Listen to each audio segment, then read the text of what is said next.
Life's best moments are best captured by photography and video. You may ask, why photography and video? Because if a photo is worth 1,000 words, video is worth 1,000,000. And GPS photography and video will leave you speechless. GPS specializes in weddings, sports, fitness, and so much more. Book your next shoot today at 910-257-0526 or gpsphotoandvideo.com.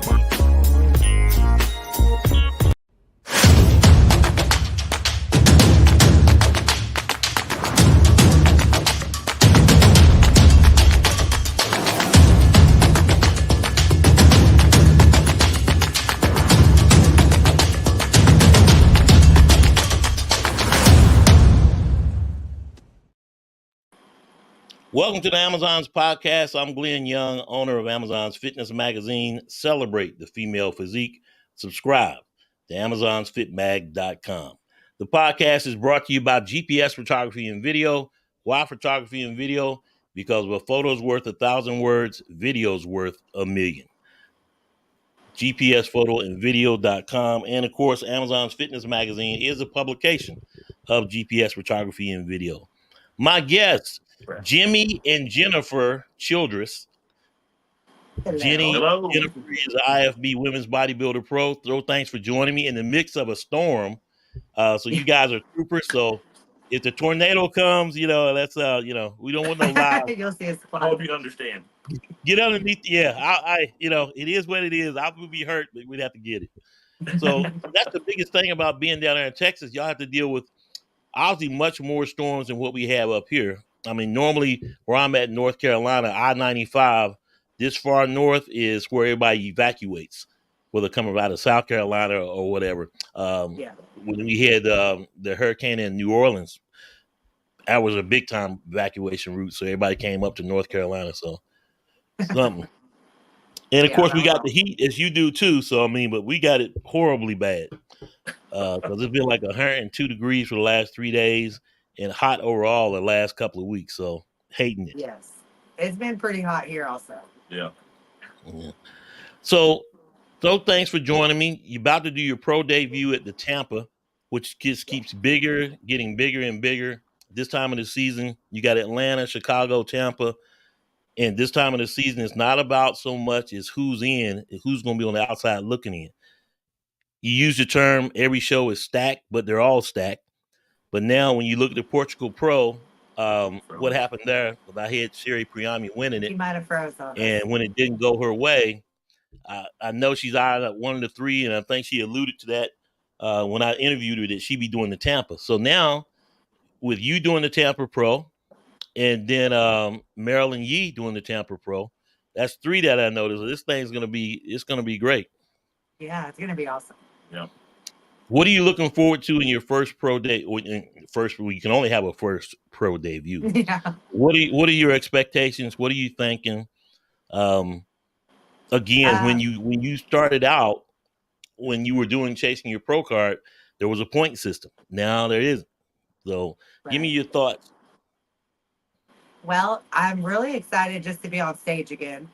I think it's different to look at yourself on stage, afterwards, rather than seeing your progress pictures and everything, because, you get to stand all, next to everyone and see where you line up and how you size up to everyone. So that's going to be fun. Right. I love the glamorous part of it. So I'm excited to do my hair and makeup and get ready for that again.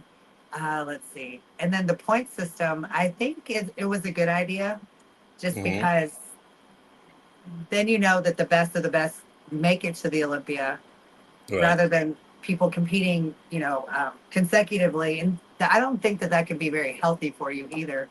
You're competing all year long, then you get to the Olympia and you're wore out. So that probably was good for health reasons also. Yeah. I definitely feel like it increased the competition level when and you're in. They added some shows with Anaheim, but then no Savannah, no Puerto Rico Pro. The Indy Pro was gone from last year. So if you could get more shows, I like the concept, but it's like you got cut twice. Got rid of the points and then got cut with shows. But yeah, that's just have to see how it pans out. That's true. I guess we just have to start getting ready sooner and start competing. Well, it's going to be quality. Yeah. It's gonna, you got to be on. Yeah, I mean it's the best of the best, and that's what we want as fans. That's what sells the tickets, and That's right. that's where it should be. Every sport that I've ever competed in or been a part of, high school football, college football, and you hear the thing of well, if that person does another show after they've got a qualification, they took somebody else's spot. But I mean, it's all about competition. Yeah. I can tell you, nowhere in my lifetime, high school football or college, did the starter say, coach, I've been starting for 6 weeks. I'm not going to play this week. Let Glenn go. So he, I you know, know. it's just They're not dying it. for And that. that's why you have competition. You want to be on stage, my opinion, to go up against the best of the best. They're not taking somebody else's slot. I mean, Right. if you weren't going to beat them in May, then you dang sure weren't going to beat them in October is the point. Right. Yeah, that's So I'm like, get over it. And if that person is in your head that much, you know, then you've already beat. You already beat. I call it the Tyson effect, Yeah. which I think Andrea Shaw has. She's beaten a lot of people that haven't even set yeah. foot on the stage, and you can see it in the mannerisms. And well, I'm just glad to be here. Oh, I'm just Right. going to place. Look, I want the Joker to just gonna say, walk backstage and say, look, which one of y'all getting second? Because I'm getting first. That's the kind of competition I see it. Other than that, why are you doing it? Why are you putting yourself? Why are you putting yourself through this?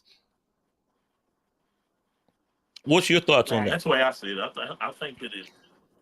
I think that it's narrowed it down to where the the, the best athlete, the higher quality. You got to be on. The diet's got to be Mm-hmm. on. Training's got to be on. Everything's got to be on point. You talk to Andrea Shaw, her and Jennifer talk all the time, and she's training. She's always Yeah. working. She's not taking time off doing anything. She's working to get that win for the next year. Mm-hmm. And I think all these girls, all of them are great athletes, but like I said, it narrows it down. You Yeah. look at back when Flex Wheeler and Sean Ray and all those guys. I mean, they Yeah. go show after show. Yeah. They're gonna knock the competition out. They want the money, and they're gonna win the show. Yep. And Phil Heath. I mean, on and on. And once you, and Yeah. it's like blood in the water. Once you get one, you got to get two, and so on and so forth. And that's just the heart of a champion. And she's, to her credit, she's a great champion from the standpoint that she's not catty. She's not, Right. I'm better than you, but I'm better off than you because of the choices I made, So, Yeah. I mean, I'm in the gym while you're over here doing this and that. And if you can beat her, hey, bring it. But if you Yeah. can't, you don't need to be nasty about it. I mean, you always like sportsmanship. Don't get me wrong. Right. But competition brings out the best in people and sometimes brings out the worst in people. And that's just the way it is. That's true. I think maybe it's more in the gym, just pushing yourself in the gym, because once you get to the show, I mean, everything's already done. So, we pretty much all become friends backstage.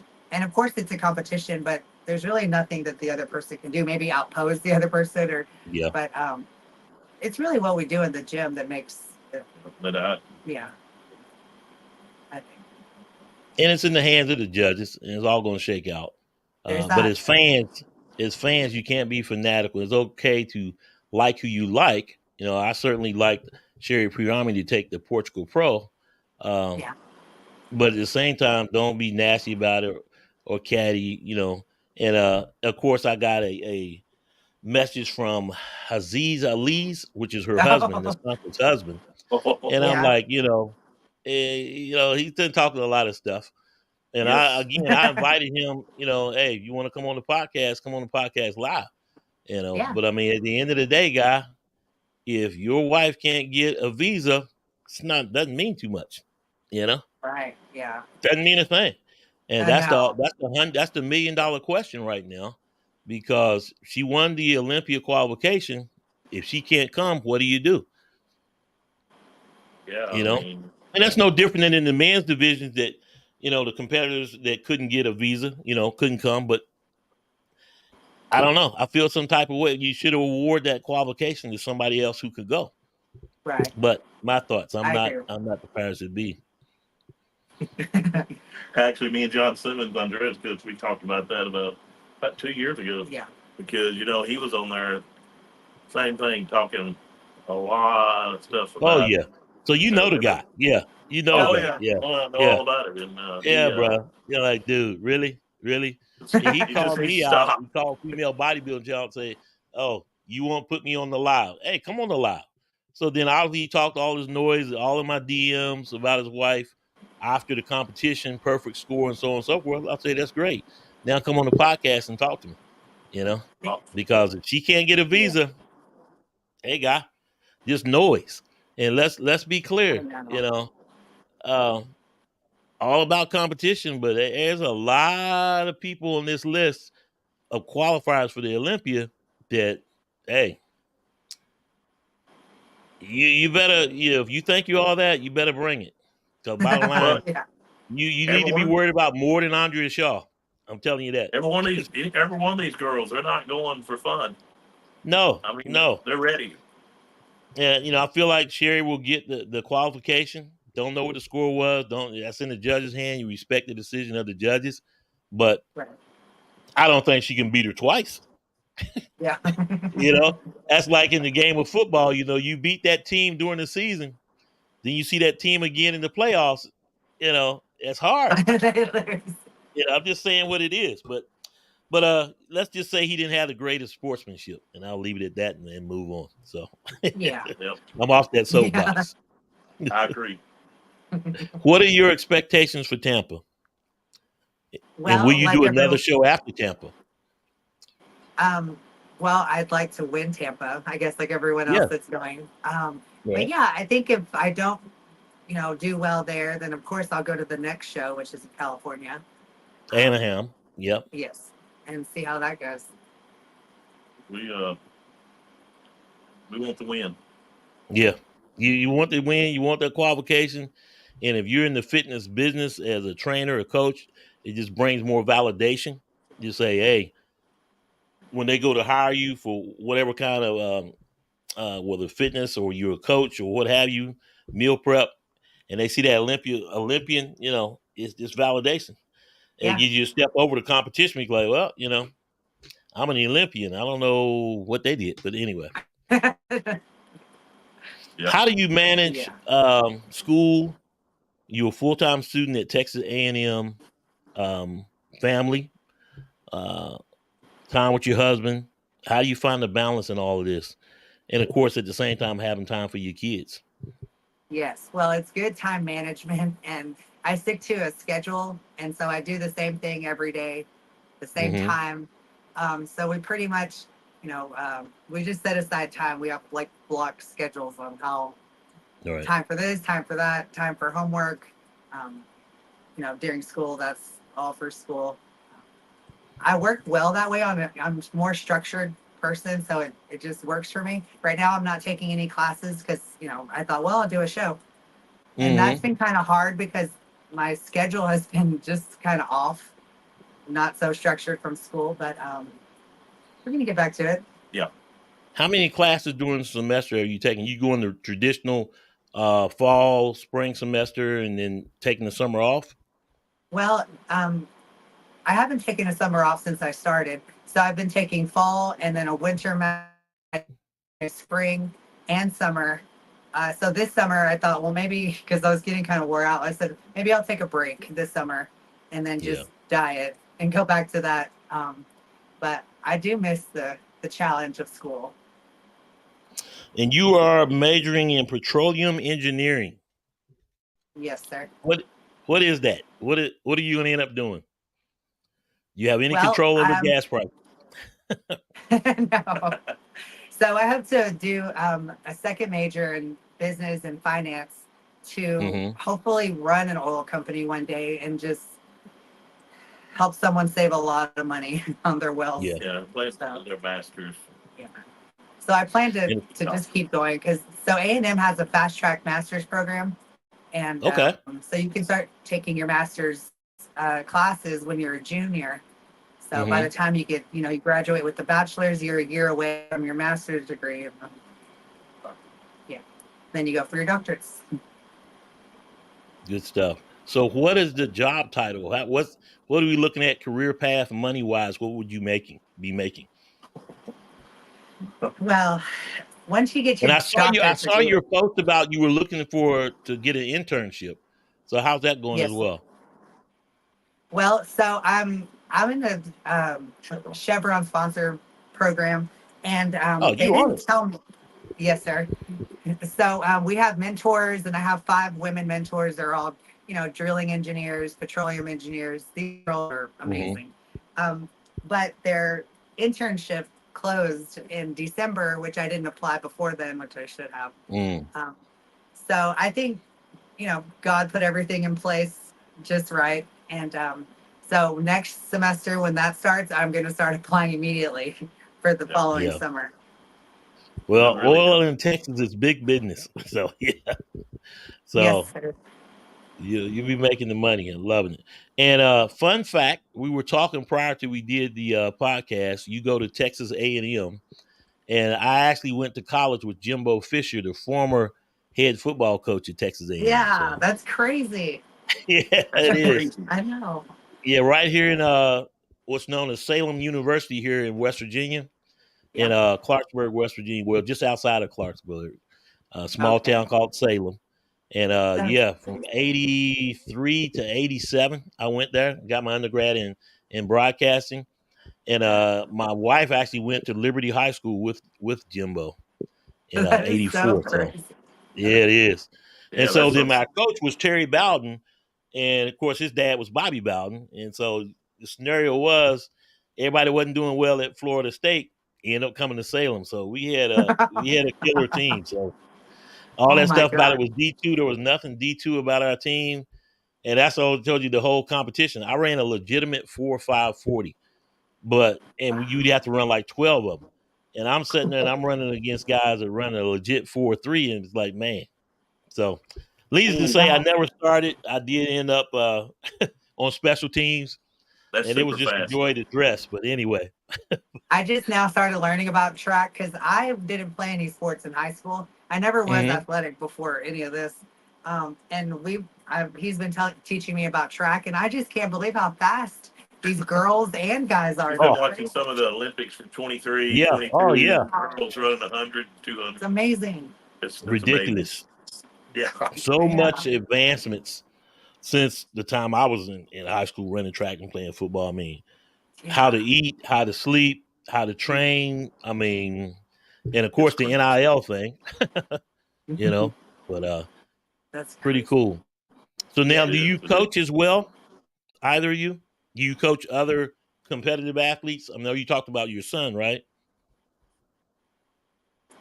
I'm sorry, we lost you for a minute. He said, do you coach competitive athletes? Oh, well, like I said, this guy I took on, he was 18 when we started, been about 6 months. But mainly, powerlifting. My forte is pretty much strength and size. That's where I know about the dieting and all that. Of course, doing this for so many years and all, but I had a real strong bench press and was pretty strong, and almost had a world record at one time in bench. But so I kind of stick to that. But I can help. Bodybuilding, powerlifting is kind of what I help people. Yeah. Jimmy's an engineer in the oil field, so yeah. Okay, well, yeah. So you already know. So that goes hand in hand. He does that. Yeah. Have you worked with any high schoolers that play football or like that need strength and weight training? Or I have we just where we go to church, we were just some people have seen the guy I've been helping and how much size he's put on and strength, and so they're wanting their son to try to. He's playing football or getting ready to, and also we're supposed to be talking to them. And it'll be the first one that I help. I helped a high school once guy on the powerlifting team for the football, but besides that, it'd be the first young man. But I mean, Dalton, he's gained. Dalton's gained 50 pounds in 6 months. In 6 months. Wow. And he's all natural, and he's super strong. Almost 500-pound bench right now. See, that's big business down there. High school football is, it's definitely a religion. As opposed to here, they try to call it a basketball state.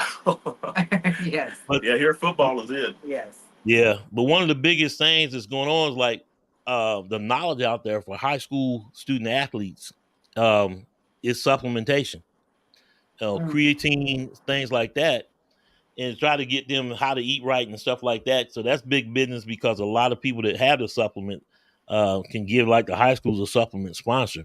Now they can't take no more than like protein, and obviously there's an NCAA banned list of supplements they can take. Right. But like they need the knowledge because we had a student. This was a couple years back.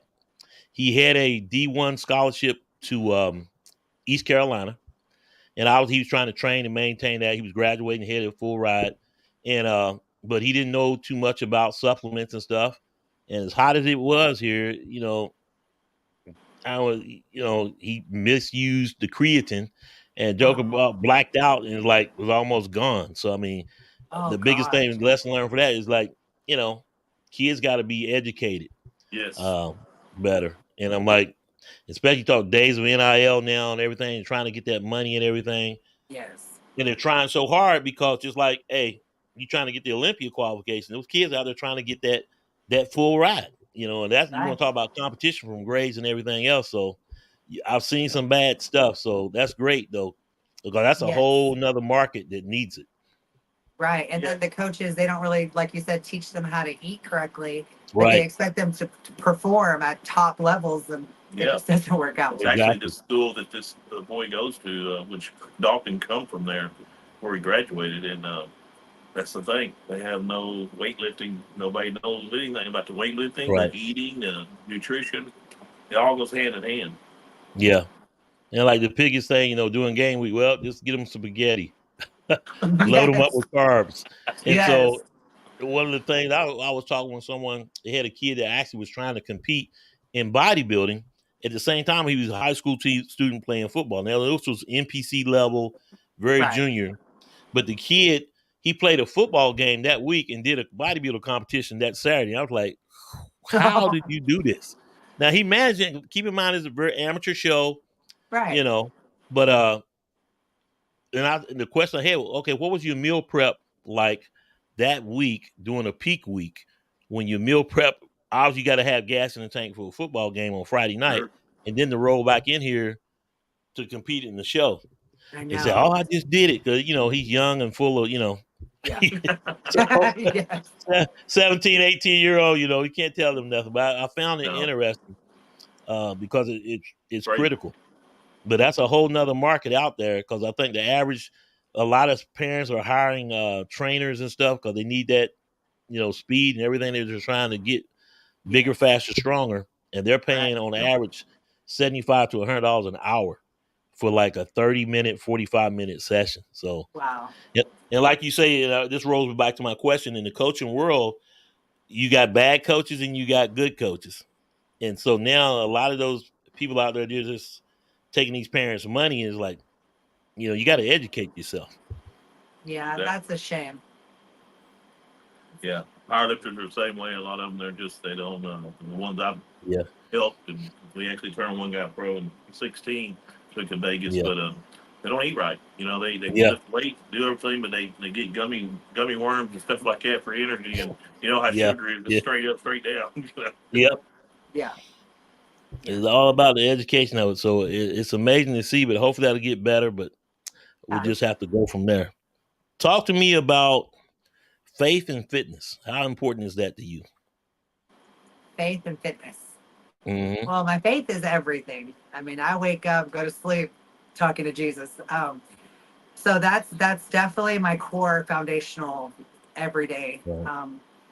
And then fitness, you got to be mind, body, and soul. So, you keep yourself healthy. I don't think so. I wanted to be a doctor when I was younger.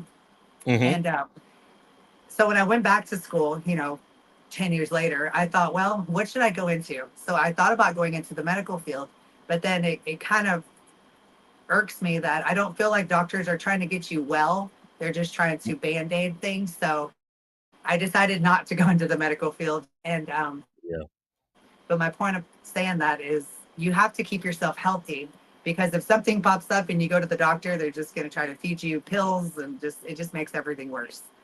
So keeping myself healthy, Big pharma, because they can keep you Big And business. the whole thing with hypertension and diabetes, Yes. they're gonna give you pills. They ain't gonna give you a gym membership, which I think is interesting. No. No. Won't say doc. You never see doc. Hey, I'm gonna give you this free membership at Goals for 6 months, and then we're gonna see where it is. Here's the trainer. We're Right. gonna pay for it. Funny how that works. Yeah. So now, looking at Tampa, you may do Anaheim, which is one of the new shows. Even though now we lost Savannah and Puerto Rico Pro, and the year before, Indy Pro. Yes. And not to peek too far ahead. Everything goes like you expect. Tampa, Anaheim, you qualify for the Olympia. The Olympia schedule this year is in October. If it moves Right. back to the original time, because it used to always be in September, how could that impact your training schedule and qualification, Olympia qualification? How can it impact if they move it closer? Yeah. If they move it back to September, obviously people are going to be in prep earlier. So that's just going to make the competition even more stiffer because, okay, it's July. And if it were in September this year, you're like, okay, well. Yeah. Well, I think we'll just stay in prep and try to get better. We have a great coach. Yes. Mm-hmm. Brandon Ray is your coach. Yes, sir. Yeah. How long have you been in prep for this one? I guess we started softly in May, but it's literally been the easiest thing I've done since I guess any other show. The last time I got prepped for my last show, that was like the most difficult one for me, but Brandon makes the process just super easy. I feel great. I have lots of energy still, which is not usual for me. So it's been awesome. Gotcha. Yeah. She's on schedule, dropping weight, getting leaner. Within 4 weeks. Yeah. So. Well, I really appreciate you talking to me. Love everything that you're doing, and I'm wishing you all the best. Last question. Prize money.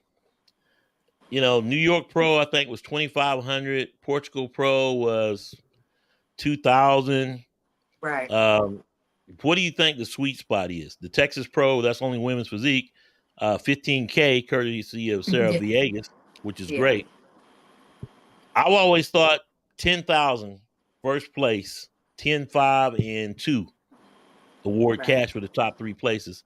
Because in everything that I've done and watched people and gone through prep, 10,000 is about what it's going to take to get ready for one show and one prep. I mean, I'm talking, all right, not going overseas, obviously, but, in-state show and things like that. What are your thoughts on it? What do you think the sweet number is? I mean, I think that's a good ballpark number for that. I think it's a good number. I think everyone would be happy with that if they got that much for first place. Yeah. And the way I came up with that, we'll just talk a show stipend, right? Could be anywhere from $1,500 to $2,500 when you add in hair, makeup, tanning, and lodging. That's just for the show. Right. If you're paying your coach, on average, and you are obviously, in a month's time, that could be anywhere from $350 to $500. Right. Meal prep, easily $250 every 2 weeks. So there's another $500. So and that's how I came up with that number. Yeah, it does. And I don't know how you fix it. You obviously got to have sponsorships and you got to have a good plan for it. But that's just the way it is. So you think 10,000 is the right number? I think that I think it's a good number. Yes. I think that's a great. Yeah. I don't think that we'll ever see it, but I think that's a great number. Well, we got to see more. Obviously, I don't think it will be 15K as in the case of Sarah Villegas. Right. But at the same time, I think it needs to be more than 2,500. Yeah. I mean, Portugal Pro was 2,000 for first, 1,000 for second, and 500 for third. I know that doesn't pay for anything. Yeah, I mean, full disclosure, I paid that much in photo shoots. Wow. From the $500 to $1,000 range. So I mean, you think about the guys, the open guys. I mean, even the open. Oh women. yeah. I mean, I get it. Everybody likes to see the guys. Women, maybe aren't going to sell as many tickets as the guys or whatever. It's the Dodd-Frank rule because that's, everyday life too.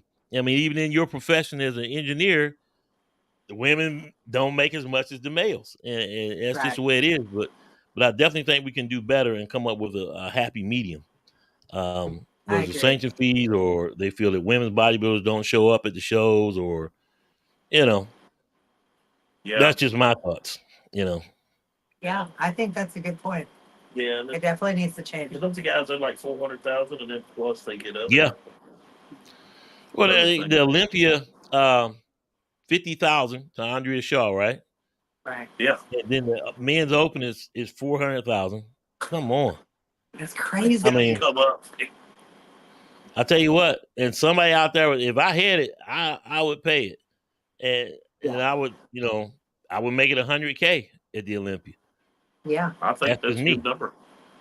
Because it's the Olympia. Now, when you look at regular shows, you got, tier 1 shows, whatever, that's 10 or whatever, 25, whatever it is. But unless you want to sell and market your sport, they're not going to start competing because it's not worth it. It's too expensive. I spent $10,000 and I won $1,000. Yeah. Yeah, exactly. I know. And I don't care how much you love the sport. I don't care how much you love the sport. I don't care how much, this is just a hobby for me. Whatever song or dance you want to say. At the end of the day, dollars and cents. Dollars and cents. Even from, like I said, from the high school student, you're trying to get that scholarship, so that your parents don't have to pay it. And so, but anyway, I really appreciate you coming on. I like to talk to you before you do the Tampa Pro or right after. So let me know what your schedule is. I don't know if I'm gonna make the Tampa. I know I'm gonna make the Atlanta, but man, oh, you are. Okay. Yeah, I'll be at the Atlanta Pro. That'll be a good one. I'm probably gonna leave Friday morning. Yeah, it's gonna be a good one. The list hasn't come out yet. I mean, other than the people I noticed doing it, but when you look out there, the ones that that was on last year's list versus now, newcomers. Right. It really is the headline story now. It's not about who's in, who's on the outside looking in. And then in 12, 13 weeks, we'll see how the Olympia shakes out. Not to mention the Rising Phoenix. Yeah, that's right. Because the Rising Phoenix is a harbinger of, that's a good, I look at the Rising Phoenix like prejudging and the finals being the Olympia. That's because, true. I know it's an invitational and everything, but you're going to get some telltale signs, Yeah. And I'm excited to see sneak peek. Yeah, definitely. Sneak peek. One of the greatest I just wish it wasn't right in Arizona, man. Got to get more stuff on the East Coast. I know. It is what it is. Well, maybe you can have your own show. Yeah. Yeah. Hey, who knows? If I had the wherewithal, I would call the Amazons Pro. Oh, that'd be cool. That would be. But who knows? Maybe it can work out. Appreciate you. Thanks for coming on. Thank you for having us. Good to meet you. All right, go get some rest. And so you done all your cardio and training for the day? Yes, sir. So you get ready to shut it down? Cardio tonight, of course. That's tonight. Yeah. Okay. Yeah. And be safe in that storm down there. Yes, sir. Thanks for coming on and take a look at your schedule and let me know. And we'll link up sooner or later. We got to get you an Amazon's Fitness magazine. That sounds good. Gotta do that photo shoot. All right. Take care. Thanks. You too. Bye-bye. Bye-bye. Jennifer Childress on her way to the Tampa Pro. Excited for it. This is her pro debut. Bigger and better things to come. And excited for the season so far with the shows remaining. Tampa, Chicago, Atlanta, Anaheim. It really is something to watch coming down the stretch of who's going to be on the outside looking in to the Olympia and who's going to be qualifying, because it's going to be a heck of a show this year. So excited to see it. Coming up tomorrow at 7:30 p.m., Serena Barish will be joining the podcast. I haven't talked to her in a while to see what's up with her and how everything is going and what she's got going. She's taking a year off, so excited to talk to her. And so she will be on tomorrow's podcast at 7:30 p.m. So make sure you tune in. And then, of course, on Wednesday, special Wellness Wednesday with Wellness Pro IFBB Wellness Pro on her way to the Atlanta Pro, Melissa Guerrero. So talk to her before she gets on the road and goes down to Atlanta. And then, of course, I'll be joining her down there and wishing her the best. This is her third show of the year. She did Charlotte, New York. And so now here we are going to the Atlanta Pro. I'm Glenn Young. Celebrate the female physique. Subscribe to AmazonsFitMag.com. If you'd like to be a sponsor of the podcast, gold, silver, or bronze sponsor, hit me up and let me know, and we'll get you on there, promote your business, get your promo, whether you want to be a title sponsor or just a bronze sponsor. So when you do more, I can do more. And of course, thank you to all the subscribers to the Amazon's Fitness Magazine on YouTube, 1,345 subscribers. The podcast started on 31 January, so we pushing even closer to that 2,000 mark.